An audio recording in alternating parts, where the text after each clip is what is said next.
সিনেমার হিরোকে কখনো শুরুতেই জিততে দেখেছো? না, তাকে বারবার হারতে হয়, অপমান সহ্য করতে হয়, একা লড়তে হয়। কারণ আসল হিরো কখনো সহজ রাস্তা পায় না।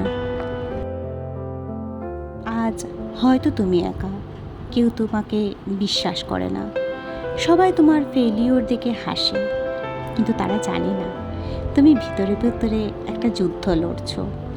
আর এই যুদ্ধই একদিন তোমাকে আনস্টপেবল বানাবে। সিনেমার সবচেয়ে পাওয়ারফুল সিন কোনটা জানো? যখন সবাই ভাবে হিরো শেষ, তারপর সে আবার উঠে দাঁড়ায়। কারণ হিরো জানে যতক্ষণ সে হাল ছাড়ছে না ততক্ষণ সে হারেনি। ভিডিওটি ভালো লাগলে একটা লাইক করে দিও, কমেন্টে জানাবে তোমাদের মতামত কী। মতামত জানালে আমারও ভালো লাগে ভিডিও করতে। আর সাবস্ক্রাইব করতে ভুলো না।